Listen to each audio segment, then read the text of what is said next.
Chantal Biya, l'architecte de l'ombre. La femme qui réécrit les règles du pouvoir camerounais. Imaginez un pays où le vrai pouvoir ne se trouve pas dans les discours officiels. Pas dans les communiqués de presse. Pas dans les cérémonies filmées par la télévision nationale. Il se trouve dans un regard. Dans une invitation refusée. Dans un nom murmuré à l'oreille d'un homme qui tient le stylo. Au Cameroun, en ce mois de mai 2026, une bataille silencieuse mais féroce se déroule dans les couloirs d'Etoudi. Une bataille pour l'avenir d'un pays de 27 millions d'âmes. Une bataille pour la succession. Une bataille pour l'histoire. Et au cœur de cette bataille, une femme que beaucoup ont sous-estimée pendant 20 ans. Son nom ? Chantal Biya. Restez jusqu'à la fin, parce que ce que vous allez entendre va changer votre façon de comprendre le pouvoir au Cameroun. Partie 1, contexte et fait. Le tremblement de terre constitutionnel du 4 avril. Tout commence le 4 avril 2026. Ce jour-là, le Cameroun vit un moment qu'il n'avait pas connu depuis des décennies, une révision constitutionnelle majeure est adoptée. Et dans cette révision, une disposition qui va tout changer, la création officielle d'un poste de vice-président de la République. Pour ceux qui connaissent l'histoire politique camerounaise, ce moment est un séisme. Depuis des années, l'absence de dauphin désigné était le secret le mieux gardé d'Etoudi. Un vide intentionnel. Une incertitude calculée. Paul Biya, au pouvoir depuis 1982, avait toujours refusé de nommer un successeur explicite. Parce que dans le système Biya, l'ambiguïté est une arme. L'incertitude est une forme de contrôle. Mais voilà. En avril 2026, cette ambiguïté prend fin. Officiellement. Désormais, la constitution camerounaise prévoit un vice-président.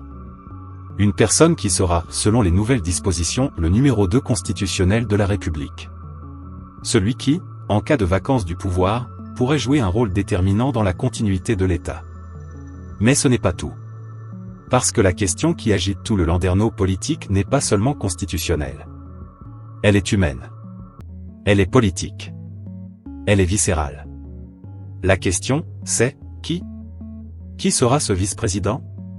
Qui obtiendra ce fauteuil extraordinaire ? Et surtout, qui aura pesé sur ce choix ? C'est là qu'entre en scène notre personnage principal. Permettez-moi de vous planter le décor. Il y a 20 ans, Chantal Biya arrive à Etoudi. Jeune. Issue d'une famille modeste. Sans carte de visite dans le sérail de Yaoundé. Sans réseau construit de longue date. Sans parrain politique. Sans clan tribal dominant. Sans aucune des armes traditionnelles qui permettent, dans le système camerounais, d'exister politiquement. L'élite de Yaoundé la regarde avec condescendance. Certains la méprisent ouvertement. D'autres la tolèrent avec un sourire poli qui cache mal leurs doutes. Qui est-elle vraiment, se demande-t-il. Combien de temps va-t-elle durer, chuchote-t-il dans les salons feutrés de Bastos. 20 ans plus tard, le journal Jeune Afrique, dans son édition du 4 mai 2026, lui consacre un portrait saisissant. Et le titre de ce portrait dit tout. François Soudan, directeur de la rédaction, la qualifie de « face émergée de l'iceberg présidentiel camerounais ». Réfléchissez à cette métaphore un instant. Un iceberg. Vous voyez la partie qui dépasse de l'eau, celle qu'on photographie, qu'on filme, qu'on commente. Mais c'est la partie immergée, invisible, gigantesque, qui fait couler les bateaux. Chantal Biya n'est plus la partie visible. Elle est la partie qui fait couler les bateaux. Et selon le même Jeune Afrique, ses faveurs sont, aujourd'hui recherchées, à un point tel que des ministres de la République, des hommes qui ont traversé des décennies de politique africaine, qui ont survécu à des remaniements sanglants, qui ont négocié avec les plus grands, ces hommes-là s'obligent à danser maladroitement lors des fêtes familiales de la première dame. Maladroitement. Le mot est savoureux. Pas par plaisir. Pas par vocation artistique. Mais par peur. Par calcul. Par nécessité de se faire voir, de montrer leur allégeance, de ne pas être absent de la liste des fidèles. Voilà où en est le Cameroun en 2026. Mais attendez. Parce que nous n'avons pas encore parlé du plus important. Partie 2, le conflit. Les deux Francs, ou la guerre des héritiers. Dans toute grande saga politique, il y a un moment où les tensions de coulisses deviennent lisibles pour qui sait regarder. Ce moment, au Cameroun, c'est la question des héritiers. Depuis des années, un nom circule dans les cercles proches de la présidence quand on parle d'avenir. Ce nom, c'est celui de Franck-Emmanuel Biya, le fils de Paul Biya et de sa première épouse, Jeanne-Irène Biya, décédée en 1992.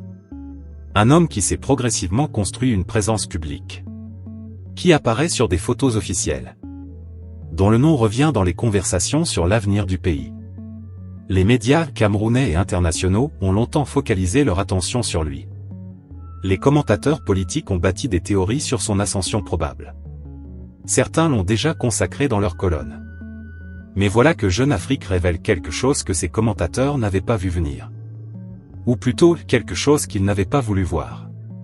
Pendant que tout le monde regardait Franck-Emmanuel, une autre pièce se mettait en place sur l'échiquier. Un autre nom commençait à circuler dans les cercles les plus fermés d'Etoudi. Un autre candidat, discret, protégé, porté par une main de fer dans un gant de velours. Ce nom, c'est celui de Franck Hertz, le fils de Chantal Biya. Jeune Afrique est formel, son nom revient régulièrement, l'intéressé ayant depuis quelques années ses habitudes à la présidence. Ses habitudes à la présidence. Cette formule anodine cache en réalité quelque chose d'extrêmement significatif dans le système politique camerounais. Dans un pays où l'accès au palais présidentiel est un privilège que beaucoup de ministres n'obtiennent pas régulièrement, avoir ses habitudes à la présidence signifie une chose, vous êtes dans le cercle le plus intérieur du pouvoir. Alors voilà la situation réelle. D'un côté, Franck-Emmanuel Biya, fils de la première épouse, héritier naturel dans la mémoire collective, présent sur les photos officielles. Mais, détail crucial, toujours seul, selon Jeune Afrique. Son épouse actuelle est exclue des événements officiels par des règles protocolaires. Des règles dont tout le monde sait qui les a imposées. De l'autre côté, Franck Hertz, fils de Chantal, moins connu du grand public, mais présent là où ça compte vraiment. Et entre les deux, une femme qui n'a jamais oublié ce que signifie être regardée avec condescendance. Ce sous-texte, cette rivalité entre les deux Franck, est selon Jeune Afrique, l'un des sous-textes les plus puissants de toute la séquence constitutionnelle que le Cameroun vit depuis avril. Mais ce n'est pas tout. Parce qu'il y a un troisième personnage dans cette équation. Et son rôle est peut-être le plus ambigu de tous. Parlons de Ferdinand Ngo, secrétaire général de la présidence de la République. L'homme qui, depuis des années, contrôle l'accès à Paul Biya. L'homme dont la signature vaut parfois autant qu'un décret présidentiel. L'homme que certains surnomment, non sans ironie, le « vice-président de fait » du Cameroun. Sa proximité avec Chantal Biya est documentée depuis longtemps. C'est l'une des alliances les plus puissantes du système Etoudi. Une relation de longue date qui a fait de lui l'un des premiers bénéficiaires de la bienveillance de la première dame. Mais, et c'est là où ça devient fascinant, cette alliance est aujourd'hui sous tension. Pourquoi ? Parce que la création du poste de vice-président change les règles du jeu. Voici le problème de Ngo, si le futur vice-président obtient une délégation de signature présidentielle, ce que beaucoup anticipent, alors le monopole de Ngo sur ce « précieux sésame », comme l'appelle Jeune Afrique, disparaît. Son pouvoir se dilue. Son rôle central dans la mécanique du pouvoir est menacé. Et là, une question se pose, que fait Ferdinand Ngo dans cette configuration ? Il peut se rallier à un candidat qui lui offrira des garanties de maintien de son influence. Il peut tenter de peser sur le choix du vice-président pour s'assurer que ce dernier ne deviendra pas un concurrent. Ou il peut s'allier encore plus étroitement avec Chantal Biya, en espérant que son soutien à son candidat lui vaudra une protection dans le nouveau système. Toutes ces hypothèses circulent. Aucune n'est confirmée. Mais toutes sont plausibles. Et c'est précisément pourquoi la phrase de Jeune Afrique résonne avec autant de force, Chantal Biya craint un vice-président qu'elle n'aurait pas approuvé. Approuvé. Pas proposé. Pas choisi. Approuvé. Cette nuance lexicale est capitale. Elle suggère que Chantal Biya ne se positionne pas comme celle qui dicte le choix, mais comme celle sans l'aval de laquelle aucun choix ne peut être finalisé. C'est une position encore plus puissante. C'est le droit de veto. Et ceux qui pensent que ce droit de veto n'existe pas dans la réalité devraient peut-être se rappeler les ministres qui dansent maladroitement lors des fêtes familiales. Partie 3, révélation et décryptage. Les pions sur l'échiquier. Revenons maintenant sur un élément que nous avons évoqué rapidement, mais qui mérite qu'on s'y attarde. La nomination de Théodore Datuo à la présidence de l'Assemblée nationale.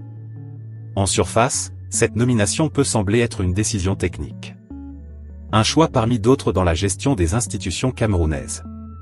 Un remaniement à l'intérieur des structures du RDPC, le parti au pouvoir. Mais Jeune Afrique nous invite à regarder plus loin. Le journal attribue cette nomination, pour partie, à la protection de Chantal Biya. Et si cette attribution est exacte, et il n'y a pas de raison sérieuse d'en douter, alors elle prend une dimension radicalement différente à la lumière de la révision constitutionnelle d'avril. Pourquoi ? Parce que le président de l'Assemblée nationale n'est pas une figure protocolaire anodine dans le nouveau système constitutionnel camerounais. C'est lui qui recevra le serment du futur vice-président. C'est lui qui présidera les grandes cérémonies institutionnelles liées à ce nouveau poste. Et c'est lui qui, dans certains scénarios constitutionnels, que personne ne veut évoquer publiquement, mais que tout le monde pense en privé, pourrait jouer un rôle dans la continuité de l'État. Comprenez ce que cela signifie concrètement. Si Chantal Biya a effectivement contribué à placer son homme à la tête de l'Assemblée nationale, elle a fait quelque chose de remarquablement sophistiqué. Elle a placé un pion non pas sur la case « succession directe », trop visible, trop exposée, mais sur la case « procédure institutionnelle ». Elle a sécurisé, non pas le résultat, mais le processus. C'est une différence fondamentale. Et c'est ce qui distingue une politique de cour ordinaire d'une véritable stratège du pouvoir. Mais ce n'est pas tout. Parce que cette logique de l'échiquier, pour reprendre l'expression même de Jeune Afrique, s'étend bien au-delà de la seule Assemblée nationale. Pensez-y, si vous voulez vous assurer qu'un résultat précis émerge d'un processus complexe, vous ne contrôlez pas seulement le résultat. Vous contrôlez les acteurs qui valident ce résultat. Vous contrôlez les procédures. Vous contrôlez les symboles. Vous contrôlez les récits. La photo officielle de Franck-Emmanuel Biya, toujours seul, sans son épouse, est un récit. Un récit qui dit, il n'y a pas de couple présidentiel en formation ici. Il n'y a pas de première dame en attente. Il y a un homme seul. Un homme sans l'appareil de légitimité symbolique que donne la présence d'une épouse dans les cérémonies officielles. Est-ce intentionnel ? Est-ce une conséquence des règles protocolaires imposées par Chantal Biya, comme le suggère Jeune Afrique ? Ou est-ce une coïncidence ? Dans le système camerounais, les coïncidences n'existent pas. Et là, permettez-moi de vous poser une question que beaucoup de commentateurs évitent de poser directement. Pourquoi une première dame se donnerait-elle autant de mal ? Pourquoi quelqu'un qui a déjà atteint le sommet de la pyramide sociale camerounaise, le palais, les honneurs, la puissance, continuerait-il à manœuvrer avec une telle intensité ? La réponse, si l'on suit la logique de Jeune Afrique, est simple mais lourde de sens.